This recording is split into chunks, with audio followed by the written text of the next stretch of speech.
ആത്മവിശ്വാസം ഉണ്ടാക്കിയിട്ടുണ്ട്. അതുകൊണ്ട് CUC യൂണിറ്റിന്റെ പൂർത്തീകരണം എല്ലാ ആളും ആകാംക്ഷയോടെ കാത്തു നിൽക്കുകയാണ്. ഈ സിസ്റ്റം കോൺഗ്രസിന്റെ മറ്റ് ചില സംസ്ഥാനങ്ങളിൽ നിന്ന് ഇതിനെക്കുറിച്ച് മനസ്സിലാക്കിയ മറ്റ് ചില സംസ്ഥാനങ്ങൾ കർണാടകയും ആന്ധ്രാപ്രദേശുമൊക്കെ നമ്മുടെ ഇവിടുത്തെ പ്രവർത്തനത്തിൻ്റെ ശൈലി കണ്ട് മനസ്സിലാക്കാൻ കേരളത്തിൽ അവർ വരാൻ തീരുമാനിച്ചിരിക്കുന്നു. അത്രയേറെ റിസൾട്ട് ഓറിയന്റഡ് ആണ്. നമ്മൾ കോൺഗ്രസിനെ പോലെ അടിത്തട്ടിൽ സംഘടനാ സംവിധാനം ദുർബലമായ രാഷ്ട്രീയ പ്രസ്ഥാനത്തിന് ഏറ്റവും അവസാനമായി സ്വീകരിക്കാൻ സാധിക്കുന്ന ശക്തമായ ഒരു നടപടിയായിട്ടാണ് CUCയെ ഞങ്ങളും കാണുന്നതും രാഷ്ട്രീയ നിരീക്ഷകന്മാരും രാഷ്ട്രീയ രംഗത്തെക്കുറിച്ച് ആധികാരികമായി സംസാരിക്കുന്ന ആളുകളും ഒക്കെ പറയുന്ന ഏകാഭിപ്രായം. അതുകൊണ്ട് അതിന് ഒരു ഒരു ഒരു നീട്ടിക്കൊണ്ടുപോകാൻ സാധിക്കില്ല. പുനഃസംഘടന അഖിലേന്ത്യാ കോൺഗ്രസ് കമ്മിറ്റി പ്രഖ്യാപിച്ചതാണ്. പിന്നെ അഖിലേന്ത്യാ കോൺഗ്രസ് കമ്മിറ്റിക്ക് ഞങ്ങൾ ഈ എടുത്ത തീരുമാനത്തിൽ അവർക്ക് അതല്ല മറിച്ച് നിർത്തണം എന്ന് അവർക്ക് അഭിപ്രായമുണ്ടെങ്കിൽ അവർക്ക് അത് നിർദ്ദേശം തരാനും അത് അംഗീകരിക്കാനും നിർദ്ദേശം തരാൻ അവർക്ക് അധികാരമുണ്ട്. അത് അംഗീകരിക്കാൻ ഞങ്ങൾക്ക് ബാധ്യതയുണ്ട്. പക്ഷേ അങ്ങനെ ഞാനൊന്നും പ്രതീക്ഷിക്കുന്നില്ല. കാരണം ഈ വിഷയം ഞങ്ങൾ ഹൈക്കമാൻഡ് നേതാക്കളുമായി ഞങ്ങൾ സംസാരിച്ചിട്ടുണ്ട്. ഒരു വട്ടമല്ല, 2 or 3 വട്ടം ഞങ്ങൾ സംസാരിച്ചിട്ടുണ്ട്. ഞങ്ങൾക്ക് ഗ്രീൻ സിഗ്നലാണ്. അടിയന്തരമായി ബാക്കിയുള്ള പുനഃസംഘടന പൂർത്തിയാക്കണം എന്നതാണ് AICCയുടെ നിർദ്ദേശം. വരുന്ന ഏതാനും ദിവസങ്ങൾക്കുള്ളിൽ അവശേഷിക്കുന്ന കാര്യങ്ങൾ കൂടെ KPCC പൂർത്തീകരിക്കും എന്നതാണ് പുനഃസംഘടനയെക്കുറിച്ച് എനിക്ക് നിങ്ങളോട് പറയാനുള്ളത്.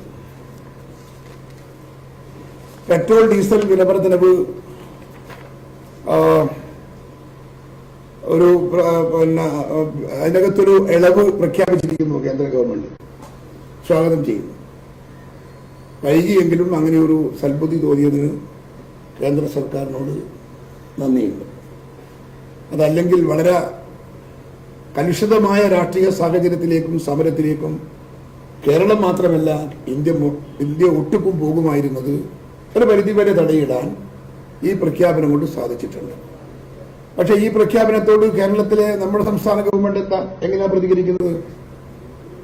സംസ്ഥാന ഗവൺമെന്റ് കേന്ദ്രം മാത്രം കുറക്കാൻ തീരുമാനിച്ചാൽ വില കുറയില്ല. ഇവിടെ ടാക്സ് എടുക്കുന്ന സംസ്ഥാന ഗവൺമെന്റ് കുറക്കണം. കേന്ദ്ര സർക്കാർ കുറച്ചിട്ടും സംസ്ഥാന സർക്കാർ കുറക്കുന്നില്ല എങ്കിൽ പ്രക്ഷോഭത്തിന്റെ വാൾമുന സംസ്ഥാന സർക്കാരിനെതിരെ തിരിച്ചുവിടും. അത്രയേ ഉള്ളൂ. സമരം നിൽക്കില്ല. സമരത്തിന്റെ ലക്ഷ്യം നമ്മൾ മാറ്റും. അതുകൊണ്ട് പിണറായി സർക്കാരോട് ഞങ്ങൾക്ക് ആവശ്യപ്പെടാനുള്ളത് ഉമ്മൻചാണ്ടിയുടെ ഗവൺമെന്റ് മുൻപ് കാണിച്ച മാതൃക കേരളത്തിൽ ഇടതുപക്ഷ ഗവൺമെന്റ് കാണിക്കണം. പെട്രോൾ ഡീസൽ വിലവർദ്ധനവ് വലിയ പ്രശ്നമല്ലേ? നമ്മൾ ഇന്നത്തെ കാലമെന്ന് പറയുന്നത് ഒരു സ്കൂട്ടറോ ഒരു മോട്ടോർ ബൈക്കോ ഇല്ലാത്ത വീടുകൾ അവിടെ അപൂർവമാണ്. എന്തുകൊണ്ടാണ് അത് കാശുണ്ടായിട്ടൊന്നും വാങ്ങുന്നതും ഉപയോഗിക്കുന്നതും അല്ല. അത്യാവശ്യമാണ്. സ്വർണം വരെ പണയം വെച്ചായിരിക്കും ഒരു സ്കൂട്ടർ അല്ലെങ്കിൽ ഒരു മോട്ടോർ ബൈക്ക് അവർ വാങ്ങുന്നുണ്ടാവുക. അപ്പൊ അവർക്കൊന്നും ഒരു വണ്ടി എടുത്തു പോകാൻ സാധിക്കാത്തൊരു ചുറ്റുപാട് ആഴ്ചകൾ തോറുമല്ല ദിവസം തോറുമല്ലേ വിലവർദ്ധനവ് ഉണ്ടാകുന്നത്. അങ്ങനെ ഒരു വിലവർദ്ധനവുണ്ടോ? ആ വിലവർദ്ധനവ് അൺചെക്ഡായ ഒരു വിലവർദ്ധനവ് പോകുമ്പോൾ ഒരു ഗവൺമെന്റിന് നിർനിമേഷരായി നോക്കി നിൽക്കാൻ സാധിക്കുമോ? അത് കേന്ദ്ര ഗവൺമെന്റിന് മാത്രമല്ല, അത് സംസ്ഥാന സർക്കാരിനും ബാധകമാണ്. അതുകൊണ്ട് അടിയന്തരമായി ഇടതുപക്ഷ ഗവൺമെന്റ് കേന്ദ്ര ഗവൺമെന്റ് നടപ്പിലാക്കിയ മാറ്റങ്ങൾ, പരിഷ്കാരങ്ങൾ അതിന്റെ അന്തസത്ത ഉൾക്കൊണ്ടുകൊണ്ട് ഈ രാജ്യത്തെ പാവപ്പെട്ട ആളുകൾ, ഏറ്റവും സാധാരണക്കാരായ ആളുകൾ അവൾ അഭിമുഖീകരിക്കുന്ന ഏറ്റവും വലിയ പ്രതിസന്ധി പെട്രോൾ ഡീസൽ വിലവർദ്ധനവിലൂടെ, ആ ഡീസൽ വിലവർദ്ധനവ് മാത്രമല്ല, ആ വിലവർദ്ധനവ് നമ്മുടെ മാർക്കറ്റുകളിലുള്ള മുഴുവൻ സാധനത്തിന്റെയും വില വർദ്ധിപ്പിക്കുകയാണ്. തക്കാളിയുടെ ഒക്കെ വിലയത്തിലായി നിങ്ങളൊന്ന് പോയി അന്വേഷിച്ചാൽ മതി എവിടെ എത്തി തക്കാളിയുടെ വില എന്നൊക്കെ. സാധാരണക്കാരന് വേണ്ട അവശ്യ സാധനങ്ങളുടെ വില പോലും വർദ്ധിക്കുകയാണ്. എന്നിട്ട് നിർദ്ദിമേഷനായി നോക്കി നിൽക്കുക. എന്നിട്ട് അവരുടെ സെൻട്രൽ ഗവൺമെന്റിന് മാത്രം കുറ്റം പറയാ, ഇവരുടെ ഉത്തരവാദിത്വം മറച്ചു വെക്കുക.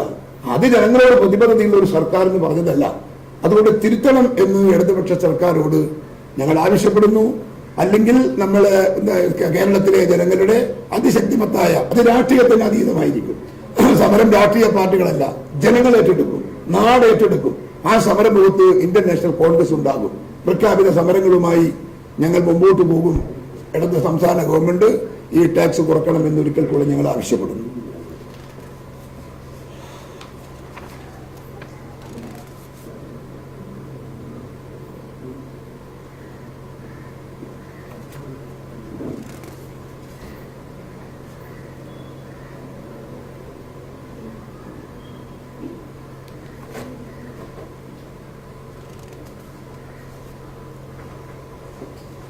നവംബർ 19 ഇന്ദിരാഗാന്ധിയുടെ ജന്മദിനമാണ്.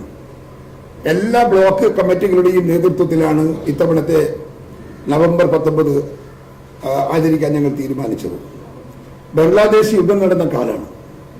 ഈ പറയുന്ന നവംബർ മാസങ്ങളിൽ ഒക്കെ കഴിഞ്ഞ കാലത്തെ ബംഗ്ലാദേശ് ഗവൺമെന്റിന്റെ സൃഷ്ടിക്ക് സാഹചര്യം പകർന്ന പാകിസ്ഥാനും ഇന്ത്യ അടക്കം നടന്ന യുദ്ധം നിങ്ങൾക്ക് എല്ലാവർക്കും അറിയാം. പാകിസ്ഥാന്റെ കരുത്തോ ബംഗ്ലാദേശിന്റെ കരുത്തോ കഴിവോ കൊണ്ടല്ല പാകിസ്ഥാന്റെ ഈ തെറ്റായ നയത്തിനെതിരെ ഒരു യുദ്ധം നടത്തി വിജയം കണ്ടെത്തിയത്. ഇന്ത്യയായിരുന്നു യുദ്ധം നയിച്ചത്. ഇന്ദിരാഗാന്ധിയായിരുന്നു അതിന്റെ പിന്നിലെ അതിന്റെ പിന്നിലെ ശില്പി. ഇന്ത്യയുടെ പ്രധാനമന്ത്രി ഇന്ദിരാഗാന്ധിയായിരുന്നു. ലോകം മുഴുവൻ ഇന്ദിരാഗാന്ധിയെ വിസ്മയത്തോടുകൂടി നോക്കിക്കണ്ട ഒരു കാലമാണ്. ഇന്ദിരാഗാന്ധിയുടെ യശസ് ലോക രാഷ്ട്രീയ രംഗത്ത് ഉത്തുംഗ ശിബിരത്തിലേക്ക് കടന്നുപോയത് ഈ ബംഗ്ലാദേശ് യുദ്ധത്തിൽ ഇന്ത്യ എടുത്ത മാതൃകാപരമായ നടപടികളും അത് ഉറച്ച തീരുമാനങ്ങളും പാകിസ്ഥാനെതിരെയുള്ള യുദ്ധവും ഒക്കെ ഒരു ചരിത്രത്തിന്റെ ഭാഗമാണ്. ഇന്ദിരാഗാന്ധിയുടെ ചരിത്രത്തിന്റെ മാത്രം ഭാഗമല്ല, ഈ രാഷ്ട്രത്തിന്റെയും കൂടെ ചരിത്രത്തിന്റെ ഭാഗമാണ്. അതുകൊണ്ട് നവംബർ 19 AICC നേതൃത്വം ആഹ്വാനം ചെയ്തിരിക്കുന്നത് ബ്ലോക്ക് അടിസ്ഥാനത്തിൽ ബംഗ്ലാദേശ് യുദ്ധ നായിക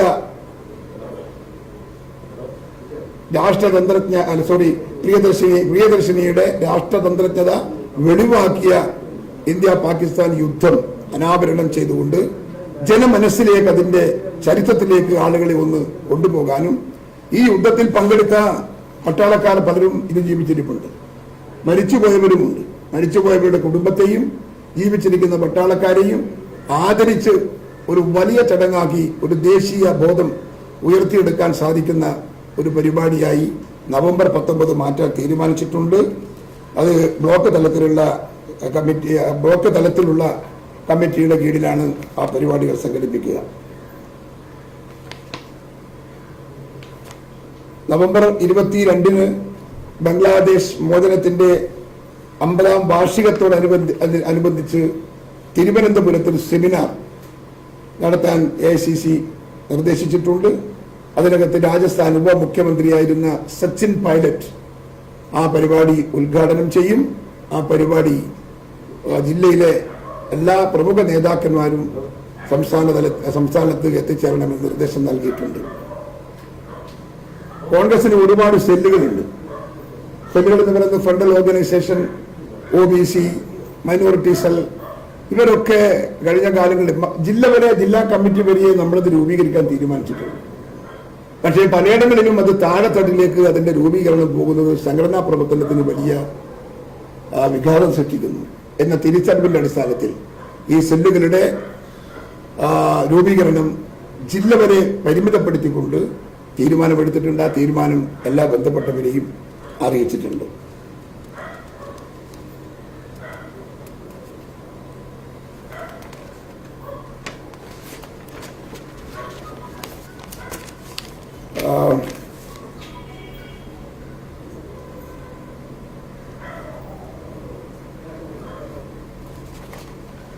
ഈ നിങ്ങള് ഇതിന്റെ കോൺഗ്രസിന്റെ നമ്മുടെ ഒരു രാഷ്ട്രീയ പഠന ക്ലാസ് നടക്കുന്നുണ്ടെന്ന് നിങ്ങൾക്കറിയാലോ. ആ പഠന ക്ലാസ്സിൽ നമ്മൾ നേരത്തെ ഉയർന്ന നേതൃത്വത്തിലുള്ളവരെ മാത്രം ഉൾപ്പെടുത്തിക്കൊണ്ടുള്ള ക്യാമ്പാണ് നടത്താൻ തീരുമാനിച്ചതെങ്കിലും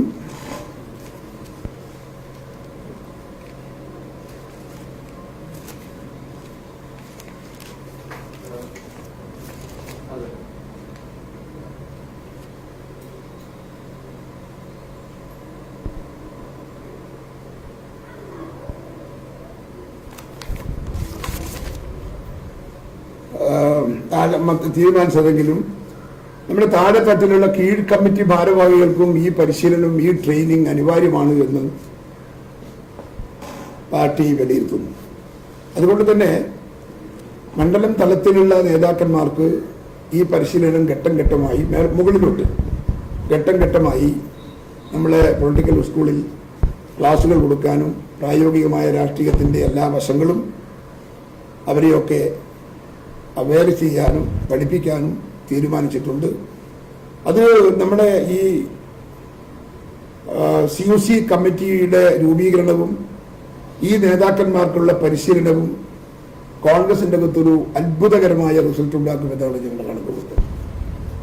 അതുകൊണ്ട് വളരെ കാര്യക്ഷമതയോടുകൂടി നടക്കുന്ന ഒരു പൊളിറ്റിക്കൽ സ്കൂളായി നെയ്യാർ ഡാമിലെ രാജീവ് ഗാന്ധി ഇൻസ്റ്റിറ്റ്യൂട്ടും ജില്ലകളിൽ സൗകര്യങ്ങൾ ഉണ്ടെങ്കിൽ അതാത് ജില്ലകളിലും ഇത്തരം ക്യാമ്പുകൾ പൊളിറ്റിക്കൽ സ്കൂളുകൾ തുടങ്ങാനും അവർക്കൊക്കെ അതിൻ്റെ രാഷ്ട്രീയ അറിവ് പകരാനുമുള്ളൊരു തീരുമാനം എടുത്തിട്ടുണ്ട്. മറ്റൊരു തീരുമാനം പാലിയേറ്റീവ് കെയർ ടീം ജില്ലകൾ തോറും കോൺഗ്രസ് രൂപീകരിക്കുന്നു. ഇതുവരെയും അതിന് ഔദ്യോഗികമായ ഒരു പരിവേഷം നമ്മൾ കൊടുത്തിട്ടില്ല. ഔദ്യോഗികമായ സംഘടനകൾ നമ്മൾ ഉണ്ടാക്കിയിട്ടില്ല. ഇന്ന് കാലത്തിൻ്റെ ആവശ്യം ഞങ്ങളത് ബോധ്യപ്പെടുത്തുകയാണ്. സമൂഹത്തിൽ ഏറ്റവും പാവപ്പെട്ട ആളുകൾക്ക് ഒരുപാട് പ്രതിസന്ധികളും പ്രയാസങ്ങളും വരുമ്പോൾ കോൺഗ്രസ് ഒരു അത്താണിയാവണം എന്നുള്ള തീരുമാനത്തിൻ്റെ പശ്ചാത്തലത്തിലാണ് ജില്ലകൾ തോറും നിയോജക മണ്ഡലം തോറും പാലിയേറ്റീവ് കെയർ സെന്റർ ഉണ്ടാക്കി പാലിയേറ്റീവ് കെയർ ടീം ഫോം ചെയ്ത് ആളുകൾക്ക് അവരുടെ പ്രയാസങ്ങളിൽ കൈത്താങ്ങാവാൻ കോൺഗ്രസ് തീരുമാനം എടുത്തിട്ടുണ്ട്. ഈ രാഷ്ട്രീയ സംഘടനകളിലും പോലീസിന്റെ ലാത്തിച്ചാർജിലുമൊക്കെ അതിനുശേഷമുള്ള കേസുകളിൽ, ക്രിമിനൽ കേസുകളിലുമൊക്കെ പ്രതികളാകുന്ന പാർട്ടിയുടെ ആയിരക്കണക്കിന് ആളുകൾ ഈ സംസ്ഥാനത്തുടനീളമുണ്ട്. അവരുടെ സംരക്ഷണം ഉറപ്പാക്കണം എന്ന് പാർട്ടി തീരുമാനിച്ചിരിക്കുന്നു. അവർക്ക് നിയമപരമായ സഹായം പാർട്ടി നൽകണം എന്ന് തീരുമാനമെടുത്തിട്ടുണ്ട്.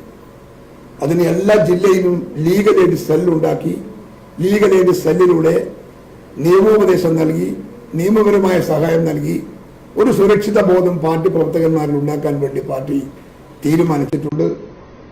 ഈ കഴിഞ്ഞ ഏതാണ്ട് ഒരു 3-4 മാസത്തിനുള്ളിൽ യൂത്ത് കോൺഗ്രസിന്റെയും KSUവിന്റെ ഒക്കെ പ്രവർത്തകന്മാർ 30, 35, 38 ഒക്കെ കേസിൽ പ്രതിയായ ആളുകളുണ്ട്. അപ്പോൾ അവിടെ എല്ലാം ഫൈൻ വിളിക്കുകയാണ്. ഫൈൻ അടക്കാനുള്ള ഒരു കപ്പാസിറ്റി ഇത്രയേറെ എങ്ങനെയാണ് ഫൈൻ അടക്കുന്നത്? വലിയ പ്രതിസന്ധിയാണത്. അതുകൊണ്ട് ലീഗലി അതിനെതിരെ ഞങ്ങൾ ഫൈറ്റ് ചെയ്യും. ആ ലീഗൽ പ്രൊട്ടക്ഷൻ, ലീഗൽ സഹായം, നിയമസഹായം നമ്മുടെ ലീഗൽ എയ്ഡ് സെൽ എല്ലാ ജില്ലയിലും ഉണ്ടാക്കാൻ പോവുകയാണ്. അവരിലൂടെ അവർക്കതിന് ലഭ്യമാക്കാനുള്ള സാഹചര്യം ഉണ്ടാക്കും.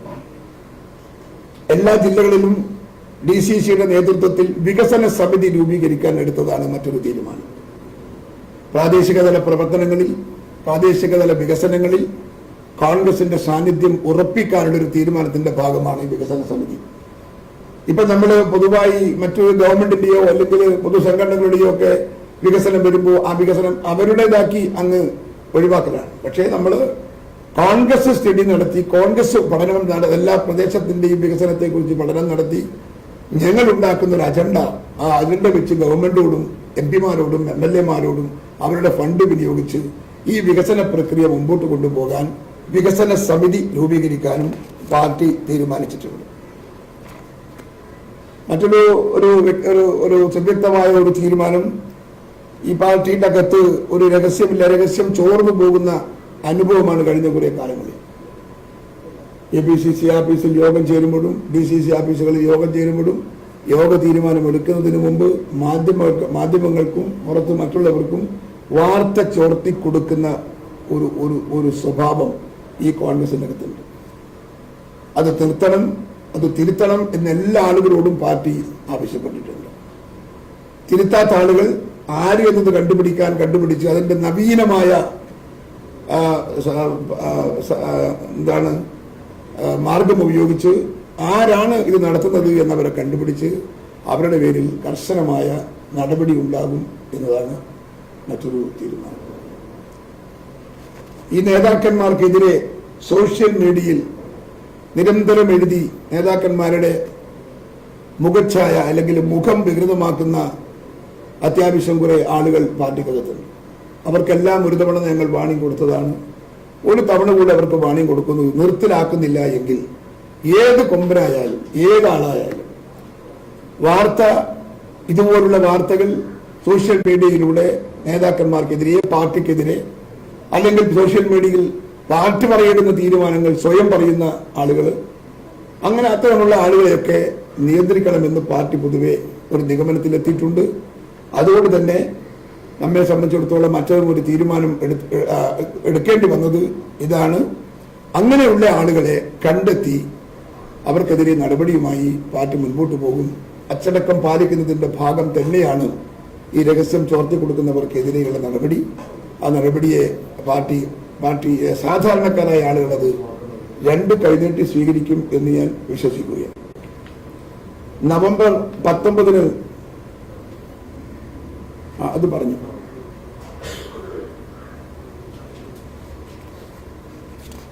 ഇത്രയും കാര്യങ്ങളാണ് APCC നിർവാഹക സമിതിയുടെ യോഗത്തോടനുബന്ധിച്ചെടുത്ത തീരുമാനങ്ങൾ. ആദ്യ ദിവസം പുനഃസംഘടന സംബന്ധിച്ച് അഭിപ്രായ വ്യത്യാസങ്ങൾ വന്നതാണ്. രണ്ടാം ദിവസം 14 DCCകളും മുഴുവൻ DCCകളും പുനഃസംഘടിപ്പിക്കണം എന്ന ആവശ്യത്തോട് അനുകൂലമായ നിലപാടാണ് സ്വീകരിച്ചത്. അവരാണല്ലോ ഗ്രൗണ്ട് റിയാലിറ്റി അറിയുന്നവര്. ഈ ജില്ലയിൽ പാർട്ടിയുടെ ഗ്രൗണ്ട് റിയാലിറ്റി അറിയുന്നവരാരാ? ജില്ലാ പ്രസിഡന്റ് അല്ലേ? ആ ജില്ലാ പ്രസിഡന്റുമാര് ഒറ്റക്കെട്ടായിട്ട് പറയുന്നു പുനഃസംഘടന വേണം, ഒറ്റക്കെട്ടായി പറയുന്നു പുനഃസംഘടന വേണം. അത് ഒരു കാരണവശാലും സംഘടനാ തെരഞ്ഞെടുപ്പിന് വിഘാതമാകുന്ന പ്രശ്നവുമില്ല. കോട്ടയം, ആലപ്പുഴ, മലപ്പുറം ജില്ലാ DCC പ്രസിഡന്റുമാരെന്താണ് എല്ലാവരും പറഞ്ഞു. 14 DC പ്രസിഡന്റുമാരുടെയും അഭിപ്രായം അതാണ്. ഒഴിവുകൾ നികത്തിയാൽ മതി പൂർണ്ണമായ. അങ്ങനെ ഒരു അഭിപ്രായം മലപ്പുറം പ്രസിഡന്റ് പറഞ്ഞു എന്ന് തോന്നുന്നു. പക്ഷെ വേണ്ടെന്നൊരു സ്റ്റാൻഡ് അവരാരും എടുത്തിട്ടില്ല, ആരും പറഞ്ഞിട്ടില്ല. എല്ലാ DC പ്രസിഡന്റുമാരും അത് പുനഃസംഘടന വേണം. പുനഃസംഘടന ഇല്ലെങ്കിലേ താഴെത്തട്ടിൽ ഇത് നടക്കില്ല.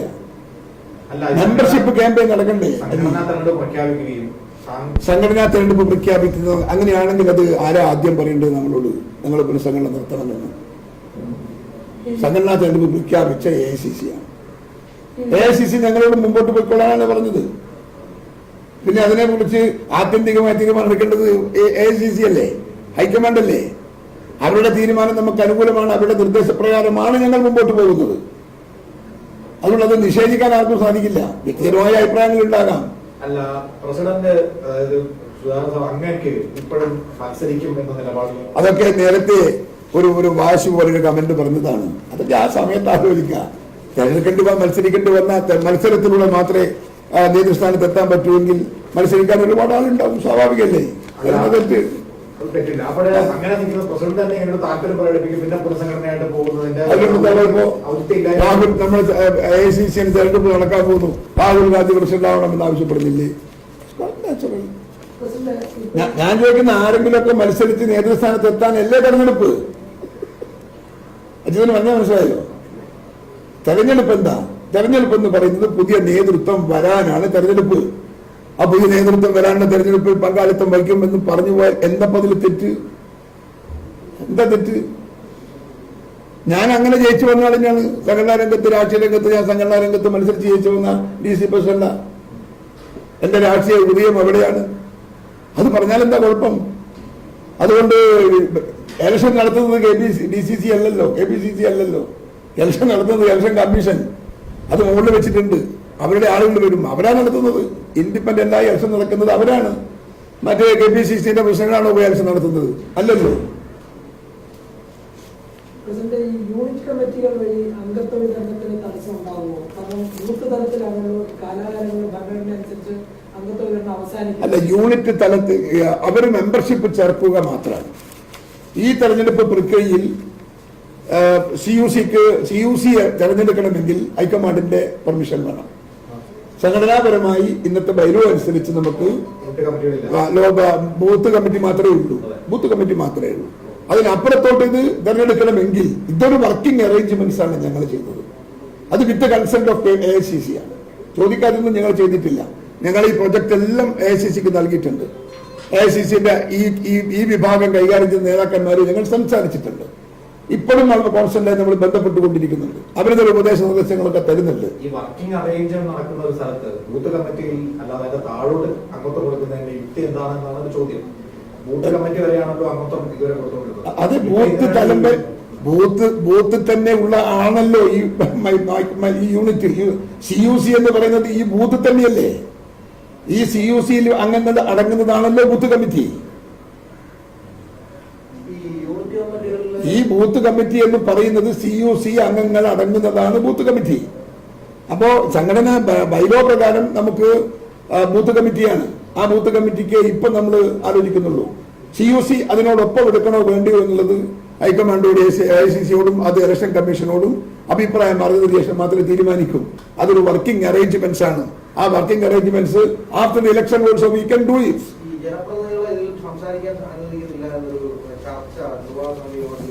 അത് CUCനെ കുറിച്ചിട്ടും ഈ പരിശീലന ക്ലാസിനെ കുറിച്ചിട്ടും അറിയാത്തത് കൊണ്ട് വന്നൊരു വലിയ പ്രശ്നമാണ്. ഒരു ക്ലാസ് നടക്കുന്നിടത്ത് മറ്റാർക്കും നമ്മൾ സാധാരണ ഒരു ക്ലാസ് എടുക്കുന്ന ഒരാൾ ഒരു ക്ലാസ് എന്ന് പറഞ്ഞാൽ ശരിക്കും ഇതൊരു ട്രെയിനിങ് ആണ്. ഇതൊരു പ്രൊഫഷനായിട്ട് നടത്തുന്ന ഒരു പരിപാടിയാണ്. അവിടെ രാഷ്ട്രീയത്തിലെ എല്ലാ നേതാക്കന്മാരും കയറി ചെന്ന് 10 മിനിറ്റ് അവർ സംസാരിക്കാൻ തുടങ്ങിയ ക്ലാസ് നടക്കുമോ? അപ്പോൾ അതൊക്കെ അതിനെക്കുറിച്ച് അന്വേഷിക്കാത്തത് കൊണ്ടും അതിന്റെ മറ്റ് വശങ്ങൾ ഉൾക്കൊള്ളാത്തത് കൊണ്ടും ഉണ്ടായ ചില പോരായ്മകളാണ്. പക്ഷെ മേലും ഉണ്ടാവില്ല. നമ്മളിപ്പോൾ എല്ലാ ആളുകൾക്കും ഞങ്ങൾക്ക് ഇൻഫർമേഷൻ കൊടുത്തിട്ടുണ്ട്. ഞങ്ങൾക്ക് അതിനൊന്നും മറുപടി നിങ്ങളോടില്ല. അത് നേരിട്ടാണ്. ഞാൻ അദ്ദേഹത്തോട് നേരിട്ടല്ലേ പറഞ്ഞു. അത് മറുപടി അവിടെ പറയും. നമ്മൾ തമ്മിൽ അതിനകത്ത് കുറവില്ല. അതിലേക്ക് അങ്ങനെയൊന്നും ആക്രമിക്കപ്പെടുന്ന ഒരാളല്ല ഞാൻ. ഇവിടെ CPM ആക്രമിച്ചിട്ട് ഞാൻ ഇപ്പോഴും ലൈവായി നിൽക്കുന്നില്ലേ? ബോംബ് 4 ഭാഗത്തുനിന്നും ബോംബ് വർഷിച്ചിട്ട് പോലും കേസുദാരം ഇപ്പോഴും ജീവിക്കുന്നില്ലേ? ഇതെല്ലാം കടൽ കണ്ട എനിക്ക് ഈ തോട് ഒരു പ്രശ്നമാണ്. വിഷയമല്ല.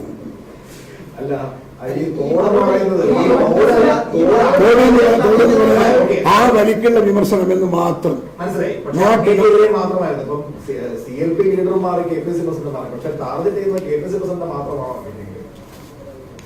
എന്താണ് അതെല്ലാം ഓരോരാളിന്റെ അഭിപ്രായം അനുസരിച്ച്. ഇപ്പോ അഭിപ്രായം പറയുന്നതുകൊണ്ട് നിങ്ങൾ എല്ലാവരെ കുറിച്ചും വിമർശിക്കണമെന്ന് പറയാൻ പറ്റുമോ? That is their own discretion. ഇത് ഒരുമിച്ചെടുക്കുന്ന തീരുമാനമാണ്. ജാതകപരമായിരിക്കും.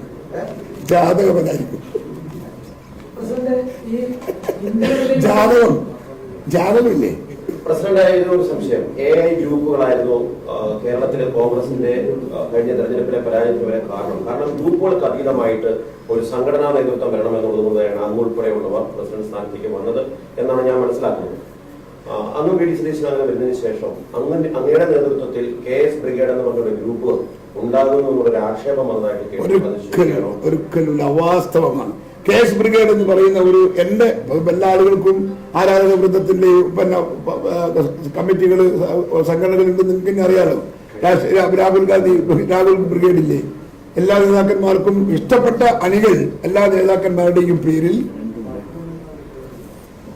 അങ്ങനെയെങ്കിൽ ഈ KS ബ്രിഗേഡും ഈ ഫേസ്ബുക്കിലൂടെ എടുത്ത നേരത്തെ പറഞ്ഞു അച്ചടക്ക നടപടി സ്വീകരിക്കുന്നു. അങ്ങനെയാണെങ്കിൽ അങ്ങയുടെ ആരാധകർ എന്ന് പറഞ്ഞിരുന്നു. അല്ലാതെ അവര് പാർട്ടി വിരുദ്ധ നടപടി എന്തെങ്കിലും എടുത്താൽ ഡെഫിനറ്റ് ആയിട്ട് അതിനകത്ത് ഒരു തവണ KS ബ്രിഗേഡിന്റെ അകത്ത് ആരോ ഒരു നേതാവിനെതിരെ ഒരു കമന്റ് വന്നപ്പോൾ അത് പരിശോധിച്ചു. ഞാൻ അപ്പം തന്നെ അവരെ വിളിച്ച് നിങ്ങൾ ഇത്തരം നടപടിയായി പോകുന്നുണ്ടെങ്കിൽ എന്റെ പേര് ഉപയോഗിക്കാൻ പാടില്ല എന്ന് പരസ്യ പ്രസ്താവന ചെയ്യും.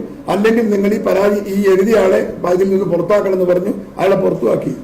ഞാൻ ഒരു കാര്യം പറയാം. അവർ ചാരിറ്റി വർക്കിൽ മാത്രം കേന്ദ്രീകരിക്കുന്ന ഒരു സംഘടനയാണ്. അവർ 39 കൺട്രിയിൽ അവരുണ്ട്. 39 രാജ്യത്ത് അതുണ്ട്. അവരെല്ലാ ആളുകളും ഐക്യത്തോടു കൂടി പോകുന്ന ഒരു വർക്ക്. എല്ലാ സ്ഥലത്തും പാവപ്പെട്ടവർക്ക് വീട്. ഇത് തന്നെയാണ് എല്ലാ നേതാക്കന്മാരുടെയും ഇത്തരം ഗ്രൂപ്പുകളും കോൺഗ്രസിനെ അനുകൂലിക്കുന്നത്. അല്ല, അതൊന്നും മാത്രമല്ല. ആ ഗ്രൂപ്പ് എന്ന് പറയുന്നത് നടപടി സ്വീകരിക്കാൻ അങ്ങ് തീരുമാനിക്കുവാണെന്നുണ്ടെങ്കിൽ ആദ്യം നടപടി എടുക്കണം. നാം ചേർക്കുന്ന വ്യത്യസ്തമായ സംഘടനകളുടെ സംഘടന പാർട്ടിക്കെതിരാണെന്നെങ്കിലേ നടപടിക്കണ്ടു. പാർട്ടിക്ക് എന്തെങ്കിലും ദോഷം ചെയ്യുന്നവർക്ക് അല്ലാണ്ട് പാർട്ടി സ്വതന്ത്രമായ ഒരു സംഘടന നടക്കുന്നതിന് ഞാൻ നടപടിയെടുക്കാൻ പോകണോ? പാർട്ടിക്ക് എന്തെങ്കിലും പാർട്ടി താല്പര്യത്തിന് വിരുദ്ധമായി എന്തെങ്കിലും വന്നാൽ അത്തരം സംഘടനകളെ മാത്രം. അതല്ലാതെ സംഘടനകൾ ഉണ്ടാവില്ലേ? ഒരുപാട് സംഘടനകൾ ഉണ്ടാവും. അതുകൊണ്ടെന്താ അവർക്കെല്ലാം നടപടിയെടുക്കാൻ നമുക്ക് പറ്റുമോ? നമ്മളെ കോൺഗ്രസിന്റെ അകത്ത് എത്രയോ സംഘടനകളുണ്ട്. വ്യത്യസ്തമായ രാഷ്ട്രീയ നേതാക്കന്മാരുടെ പേരിൽ സംഘടനകളുണ്ട്.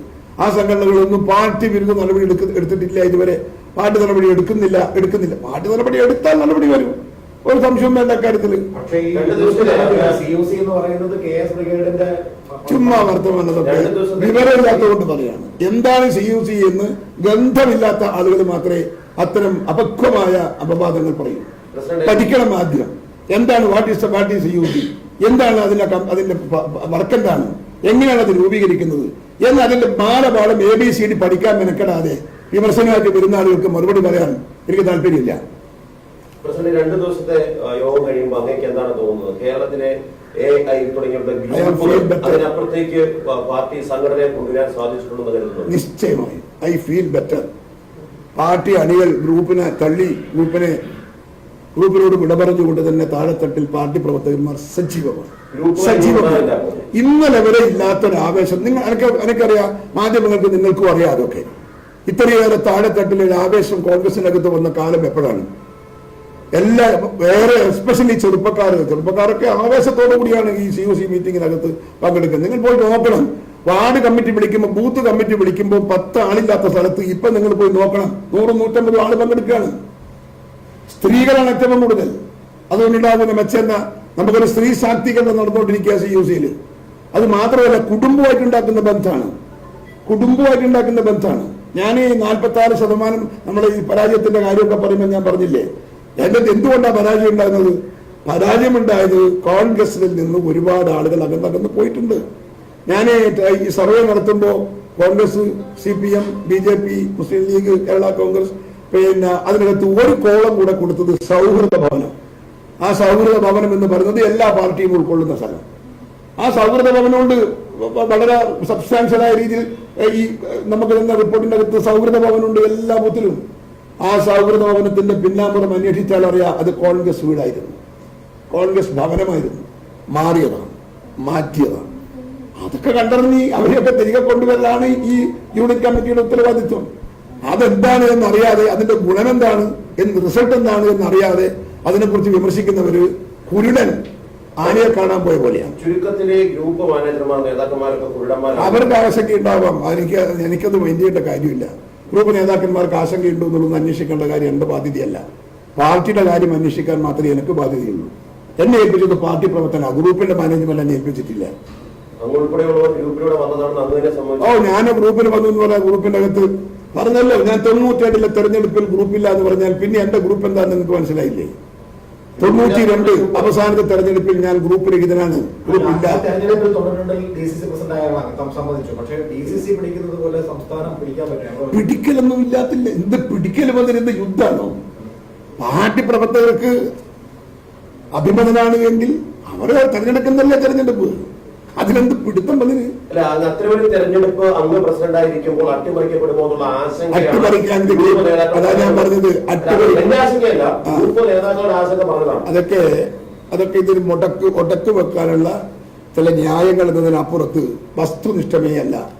ഒരു പാർട്ടി പ്രവർത്തകരും ആ വാദഗതി അംഗീകരിക്കില്ല, എനിക്ക് ഉറപ്പുണ്ട്. ഇന്നിപ്പോ എനിക്ക് ഇന്നലെ ഈ മീറ്റിംഗ് കഴിഞ്ഞിട്ട് ഇന്ന് രാവിലെയൊക്കെ എനിക്ക് വന്നിരിക്കുന്ന ഒരു ഫോൺ കോളിന്റെ ഇത് ഞാൻ കാണിച്ചു തരാം. എല്ലാ ഫോൺ കോളും പാർട്ടി പ്രവർത്തകന്മാരുടെ ഫോൺ കോളാണ്. തീരുമാനം എടുത്തതാണ്, തീരുമാനം നന്നായി. ഇന്നലെ തന്നെ നിങ്ങളിത് ചോർത്തിയിട്ടെല്ലാം കൊടുത്തു തോന്നുന്നു, പത്രത്തിലൊക്കെ ഇല്ലേ? അപ്പൊ അതുകൊണ്ട് രാവിലെ മുതലേ വിളിക്കാൻ തുടങ്ങി. ആ ചോർത്തിയ ആളെയാണ് ഞാൻ കണ്ടെത്താൻ പോകുന്നത്. പാർട്ടിക്കാര് നിങ്ങളുടെ ജോബാണ്, മാധ്യമങ്ങളുടെ ജോബാണ്. നിങ്ങൾക്ക് കിട്ടുന്ന ഇൻഫർമേഷൻ അറ്റ് സമൂഹത്തിൽ എത്തിക്കുക നിങ്ങൾക്ക് ആവശ്യമാണ്. അത് നിങ്ങളുടെ പ്രൊഫഷന്റെ ഭാഗമാണ്. I don't blame U. പക്ഷെ നിങ്ങളിലേക്ക് എത്തിക്കുന്ന ആളുകൾ ഉത്തരവാദിത്വ ബോധമില്ലാത്ത പാർട്ടിക്കാരാകുമ്പോൾ അവരോട് ഒന്ന് പരിശോധിക്കാതെ പ്രസിഡന്റ്, ഈ ഉടക്ക് വെക്കുന്ന പാർട്ടി ഗ്രൂപ്പുകൾ അവർക്കെതിരെ എന്തെങ്കിലും നടപടി ഇപ്പോൾ സാധ്യമോ? പുനഃസംഘടനയ്ക്ക് സൗഹൃദത്തിൽ പോകാനാണ് താല്പര്യം, ഉടക്കാനൊന്നും ഞങ്ങളില്ല. സമന്വയം അതാണ് കോൺഗ്രസിന്റെ മന്ത്രം. AI ഗ്രൂപ്പുകൾ സംയുക്തമായി പുനഃസംഘടന വേണ്ട എന്ന് അങ്ങോട്ട് നേരിട്ട് കമ്മിറ്റിക്കുള്ളിൽ തന്നെ പറഞ്ഞ സാഹചര്യത്തിൽ കമ്മിറ്റിക്ക് എത്രയാണ് ഞാൻ കേൾക്കുന്ന? കമ്മിറ്റിയിനകത്ത് ആള് പറഞ്ഞിരിക്കുന്നത് 4-5 ആളാണ്. 5 ആള് 9 പേര് എല്ലാരും പറഞ്ഞ സ്റ്റേറ്റ്മെന്റ് എടുത്ത് നോക്കിയാൽ അറിയാം. 9 സംസാരിച്ചിട്ടുണ്ടാവും, പക്ഷെ പറഞ്ഞത് 5 ആളാ. അല്ല മെനങ്ങാ 5 അല്ലെങ്കിൽ 6, 5 6 അതിനപ്പുറത്തും ഇല്ല. ഇനി അത് ഞാൻ ചോദിക്കുന്ന ഇതിനകത്ത് ഒരു മെജോറിറ്റി ഇല്ലേ? 14 DC പ്രസിഡന്റുമാരാണ് ഇതിന്റെ ഏറ്റവും ഒരു വൈറ്റൽ റോൾ. അവരാണ് താഴെത്തട്ടിലെ സംഘടനാ മെക്കാനിസത്തിന്റെ വരും വരായിയെ കുറിച്ച് പറയാൻ ആധികാരിക പറയാൻ തെരഞ്ഞെടുക്കപ്പെട്ടതല്ല, അവരെ നിയമിച്ചതാണ്. ഗ്രൂപ്പുകൾ പറയുന്നത് ഞാൻ തെരഞ്ഞെടുക്കപ്പെട്ടതല്ല. ദേശീയ തലത്തിൽ കോൺഗ്രസ് പുനഃസംഘടനാ തെരഞ്ഞെടുപ്പ് നടത്താൻ വേണ്ടി തയ്യാറായി നിൽക്കുമ്പോൾ ഇവിടെ നോമിനേഷനാണ്, നാമനിർദ്ദേശം. ഞങ്ങളല്ലല്ലോ നോമിനേഷൻ ചെയ്തത്. ഞാൻ ചോദിക്കുന്നു, ഈ പറയുന്ന നേതാക്കന്മാർ ഇപ്പൊ പറയുന്നുണ്ടല്ലോ, അവരെങ്ങനെ അവിടെ എത്തിയത്? വേണ്ട, അവരും കെട്ടിറക്കപ്പെട്ടവരുടെ അല്ലേ? അവരും ഇതുപോലെ നോമിനേറ്റ് ചെയ്ത് വന്നവരല്ലേ? തെരഞ്ഞെടുത്ത് വന്നവരൊന്നുമില്ലല്ലോ അവര്.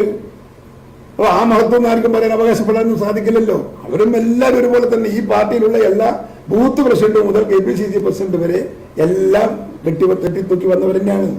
ആ സംസാരിച്ചവരും അവിഭാഗത്തിൽപ്പെട്ടവരാ. അവർക്കെന്താ അർഹതയാ നമ്മൾക്ക് നമ്മളെ കുറ്റം പറയാൻ? ഈ 2014-ലും 2017-ലും സംഘടനാ തെരഞ്ഞെടുപ്പ് പ്രഖ്യാപിച്ച ഘട്ടത്തിൽ AI ഗ്രൂപ്പുകൾ സംയുക്തമായി സ്ഥാനാർത്ഥിയെ നിർത്തുന്നില്ല എന്ന് ഒരു കോംപ്രമൈസ് ചെയ്തു. K. സുധാകരൻ പ്രസിഡന്റായി വന്നതിന് തൊട്ട് പിന്നാലെ അവർ മത്സരിക്കാൻ തീരുമാനിച്ചു.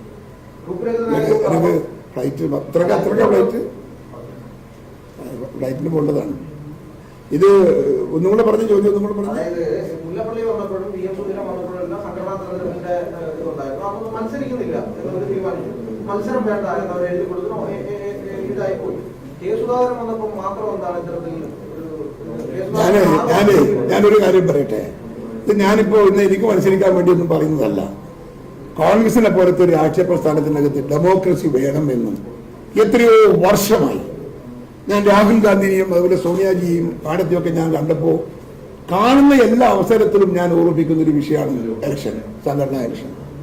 അതൊരു ഇന്ത്യക്ക് ജനാധിപത്യം കൊടുത്ത ഒരു പാർട്ടിക്കകത്ത് ഡെമോക്രസി ഇല്ല എന്ന് പറയുന്നത് വൈരുദ്ധ്യമാണ്. അതുകൊണ്ട് കോൺഗ്രസിനകത്ത് ഡെമോക്രസി വേണം. അതൊരു അടിസ്ഥാന വിശ്വാസമാണ്, അടിസ്ഥാന പ്രമാണമാണ്, അടിസ്ഥാന കാഴ്ചപ്പാടാണ്. ഞാൻ അതിന് സ്വാഗതം ചെയ്യുന്ന ഒരാളാണ്. ജനങ്ങള് പാർട്ടി പ്രവർത്തകർ തെരഞ്ഞെടുക്കണം, അവർക്ക് ഹിതകരമാകുന്ന നേതാവിനെ. കെട്ടിത്തൂക്കുന്ന നേതാക്കന്മാരല്ല ഈ പാർട്ടിക്ക് അഭികാമ്യം. ജനവികാരം അറിയുന്ന പ്രവർത്തകന്മാർ തെരഞ്ഞെടുക്കുന്ന നേതാക്കന്മാരാണ് ജനാധിപത്യ രാഷ്ട്രീയ പ്രസ്ഥാനത്തിന്റെ അകത്ത് നേതൃത്വത്തിൽ ഇരിക്കേണ്ടത്. അത് ആരായാലും. അത് ഞാനിരിക്കണമെന്നൊന്നുമില്ല, അത് തീരുമാനിക്കേണ്ടത് പാർട്ടി പ്രവർത്തകരാണ്. പ്രസിഡന്റ്, ഇന്ധനവിലയുമായി ബന്ധപ്പെട്ട് സമരം ഘടിപ്പിക്കുന്ന ഒരു പശ്ചാത്തലത്തില് കേരളത്തിന്റെ നിലപാട് ഇപ്പോൾ പുറത്തു വന്നിട്ടുണ്ട്. ബാലഗോപാൽ പറയുന്നത് കേരളത്തിൽ ആനുപാതികമായി കുറഞ്ഞിട്ടുണ്ട്. 30-ലധികം രൂപ കേന്ദ്രം കൂട്ടി ഇപ്പൊ 5 രൂപ കുറയ്ക്കുന്നു. അതുകൊണ്ട് കേരളം വാറ്റ് കുറയ്ക്കില്ല എന്ന നിലപാടാണ് കേരളം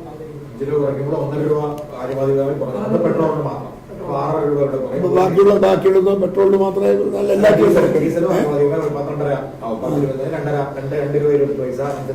സംസ്ഥാനത്ത് കുറയും. അപ്പൊ അങ്ങനെ 12 അപ്പൊ അങ്ങനെ ആനുപാതികമായി കുറഞ്ഞിട്ടുണ്ട്. അതുകൊണ്ട് മാറ്റി കുറയ്ക്കാൻ പറ്റില്ല എന്നാണ് അത് അദ്ദേഹത്തിന്റെ അഭിപ്രായം, സർക്കാരിന്റെ അഭിപ്രായമായിരിക്കാം. പക്ഷേ ആ സർക്കാരിന്റെ അഭിപ്രായം ഒരു ജനഹിതം മാനിച്ചുകൊണ്ടുള്ള അഭിപ്രായമല്ല, ജനവികാരത്തിനനുസൃതമല്ല വികാരം. ഒരിക്കലും ആ ജനം ഇടതുപക്ഷക്കാർ പോലും ഉൾക്കൊള്ളാത്ത അഭിപ്രായമാണ് ധനകാര്യമന്ത്രി പറഞ്ഞിട്ടുണ്ടെങ്കിൽ അത് അത്രേ എനിക്ക് പറയാനുള്ളൂ. ഞങ്ങൾ സമരം ഘടിപ്പിച്ചു പോകും.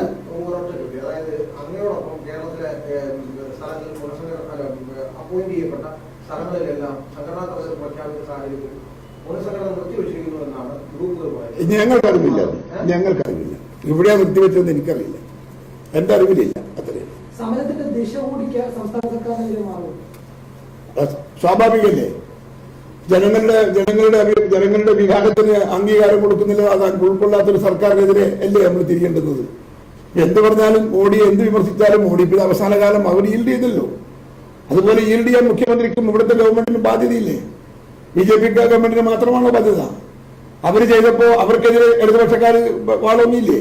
അപ്പൊ ഇവരെ ഇവിടെ ഇത് മാത്രം കാറ്റ് കുറക്കൂല എന്ന് പറയുന്നതും അതുപോലത്തെ ഒരു ധിക്കാരല്ലേ? ആ ധിക്കാരത്തിനെതിരെ കേരളത്തിലെ ജനങ്ങൾ മറുപടി പറയും. BJP സംസ്ഥാനങ്ങളെല്ലാം മാറ്റി കുറയ്ക്കുന്നുണ്ട്, കോൺഗ്രസ് ഭരിക്കുന്ന സംസ്ഥാനങ്ങൾ മാറ്റി കുറയ്ക്കണം. രാഹുൽ ഗാന്ധി നിർദ്ദേശം കൊടുത്തു കഴിഞ്ഞല്ലോ. അത് രാഹുൽ ഗാന്ധി നിർദ്ദേശം കൊടുത്തു കഴിഞ്ഞു ഓൾറെഡി. അത് കൊടുക്കും. രാഹുൽ ഗാന്ധി നിശ്ചയം സംശയം എന്താ കാര്യത്തില്? രാഹുൽ ഗാന്ധി പറഞ്ഞിട്ട് അംഗീകരിക്കാത്തൊരു കോൺഗ്രസ് ഗവൺമെന്റ് ഇന്ത്യ രാജ്യത്ത് ഉണ്ടാവില്ല. അപ്പൊ ഞാൻ നിർത്തുന്നു. എന്തെങ്കിലും ചോദിക്കാണ്ടെങ്കിൽ മറ്റൊരു അവസരം ചോദിക്കാം. എനിക്ക് ഫ്ലൈറ്റിന് പോകണം, അതുകൊണ്ടാണ് കേട്ടോ. So thank you all of U.